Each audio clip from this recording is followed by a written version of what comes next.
with Coach Kim Barnes Arico. Coach, good morning.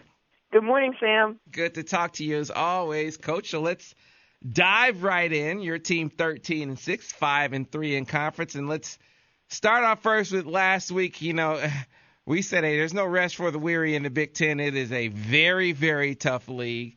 It's always tough on the road, but it's seemingly tougher this year with how deep the league is, and that certainly was true at Iowa last week. Lost that game, fell behind early, but your team fought back, Coach. It just wasn't quite enough. Yeah, I thought we really played tough at Iowa, and I thought we had opportunities down the stretch to take the lead. It was a two-possession game with about 2 minutes to go, and Iowa's just a really great team. They're super experienced. They're led by a group of seniors. I mean, they won again against Nebraska last night in overtime. So they're in second place in our league, and they were just able to pull it out at home. But it was a great game. Yeah, you got a monster effort from Saisha Goree in that contest, 26 points and 13 rebounds. She was a force for you. Saisha has just been tremendous, and I think, she really wasn't talked about that much at the beginning of the year, and more every time a coach has an opportunity to see her play live, they're talking to me after the game as she's one of the best big players in the country. She's just doing a tremendous job and has an incredible motor and kind of willing our team to win. Yeah, it was. It's one of those things, Coach, where there were some positives in the contest. Offensive efficiency. They just shot really, really well in the first half. You guys, you're 16 for 33 in the first half. I'm looking at this, say you're just under 50% in the first half. It's not like you played poorly offensively out of the gate. No, we've been really shooting the ball well, and we've been having, a great inside-outside game with Saisha and Sierra Thompson and Caitlin Flaherty.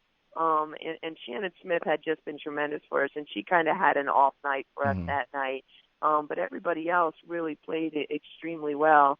And then we were able to bounce back yesterday. Right. And so you come back, and getting on to the win, you come back home and you take out Illinois, Coach, 70-57, a very balanced attack for you against the Illini. Yeah, I think, Sam, that's been the strength of our team is, the ability to share the basketball. I think we had 28 baskets made with 21 assists. So that kind of shows the unselfishness of our team and the ability when they're double teamed to make an extra pass. And that's kind of been happening to Saisha. We went to her early, and I think she scored 8 straight points right out of the gates. And then they started to double team her and triple team her. And Caitlin Flaherty, we were able to find her on the outside, and she knocked down some outside shots. Yeah, and Caitlin seems to, there was a game or two in there recently where she struggled with these last couple of games. Coach, she's found her mark. She seems to have her dead eye again. Yeah, and that's great to see. I think with freshmen that's going to happen sometimes, and it's really important for shooters too to just keep their confidence and know that we want her to shoot the ball, and she has the green light, and her teammates are comfortable with her shooting the ball. And everybody always tells her that because if you watched her in practice, you'd be like, oh, my goodness, this girl doesn't miss. So you always feel as if she's going to make every shot she takes. So she has the green light. She just needs to make sure she keeps her confidence up if she has a day where she misses a couple of shots, or even within the game if she misses a couple of shots, to if she's open on the next one, make sure she shoots it. Yeah, so again, balance was the name of the game, 19 points and 14 boards. For Saisha, you got 12 from Sierra Thompson, 13 from Shannon Smith, and then 21 off the bench from Caitlin Flaherty. Let's go back to Saisha for a moment, Coach, because she just got that Big Ten honor roll after Iowa, and that was her first one of the year. And I'm looking at the numbers, and I'm thinking, wow, if that's her first one of the year, the Big Ten must be outstanding. Sam, I was pretty surprised at that as well. But our league is really incredible, and it's getting better and better every year. But this year, it is from top to bottom super, and there are some terrific players in the league. But Saisha was definitely deserving of that award. I thought a number of times throughout the season So it was nice to see her get it this week. But with our kids, we always talk about, too, it's about the team, and just continue to do what you do and you will be recognized. But we want to put the team first. And those individual accomplishments are nice, but if we keep playing hard and keep winning, those will come. But let's put the team first, and Saisha does a great job of that. Well, yeah, you're seniors, and I remember vividly you talking about this before the season about how it being the year, Saisha and Nicole and Shannon, but you didn't want it to be one of those things where they stepped on the floor and because they were seniors, they made it about them, and they haven't. And case in point, you look at the stat line last night. Nicole has 2 points and 12 boards. And it's about the win, and I think that's another reason why you can look at her as a shining example of a candidate for the Senior Class Award. Yeah, and that would be a great honor. And Nicole is just an incredible, incredible kid, and she is always about the team and putting the team first. And a lot of things she does for our team don't show up in the box score. And since I've been at Michigan the last 3 seasons, she's played some of the most minutes of anyone on our team, but she doesn't score the most points, and some nights she doesn't have the most rebounds.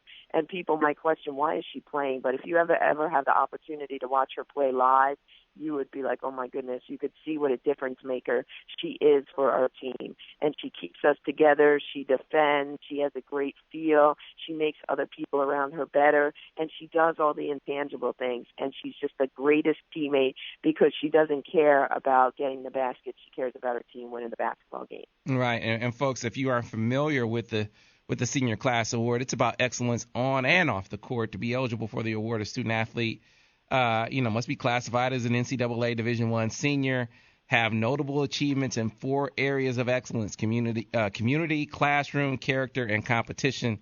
And that's what makes Nicole a candidate for this award. So you keep it going, Coach. I gave you, I talked about 13 and 6 overall, 5 and 3 in the Big Ten, but as it seems like it's a broken record.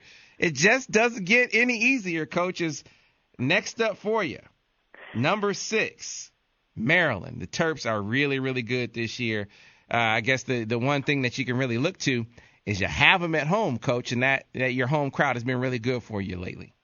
Yeah, our home crowd has just been tremendous, and it's getting better and better every game. And I think there's an excitement and a buzz in the community and around campus about the way that the team has been playing. So hopefully that helps us on Thursday, because Maryland is just a tremendous basketball team and one of the best in the country year in and year out. They have a great coach. They have All-American players in their program year in and year out. So it's definitely going to be a challenge for us. I think our kids are super excited about the opportunity to test themselves against one of the best programs in the country. But it doesn't get any easier in our league. Our league is incredibly strong this year, and every game is a battle. So just real quick on Maryland, what makes them so good? Are they a big team? Do they get up and down? What makes the Terps Oh, my stand goodness, out? Sam. A little bit of all of that, which is what really makes them great. They're led, well, they have a great inside-outside presence, and they have a big 6'5", big, strong kid inside. And then their guards are extremely fast and quick, and they'll pressure you 94 feet. They knock down threes. They could take you off the bounce. They could do everything. They love to go in transition. They play a high-pressure defense. But I would say that their biggest thing is that they just have such a great inside-outside presence, and they're big, strong, physical, and they're playing extremely well right now also. So it'll be a tough challenge. All right, well, folks, again, the Michigan women's basketball team is at home Thursday against number 6 Maryland, 7 o'clock Eastern time. So get on out and support the Maize and Blue. Then you go on the road, Coach, to take on Nebraska. How's Nebraska this year? We don't have to get too much into the team. Just how's Nebraska faring this year? They're great, and they have everyone returning. They lost their heartbreaker last night at Iowa, where they were up throughout the whole game, and they lost down the stretch. They lost in overtime, actually, at Iowa. So they're a program that year in and year out that's one of the top in our conference, and they have everyone returning. So they'll be a definite challenge as well. Coach, I got to tell you, watching your team, and you can catch these, if you can't make it out, you can, catch most of these games on the Big Ten Network. Your team is a real treat to follow this year, and Keep it up, Coach. Good luck on Thursday, and we will talk to you again next week. Thanks, Sam. It's great to talk to you as always. All right, thanks a lot.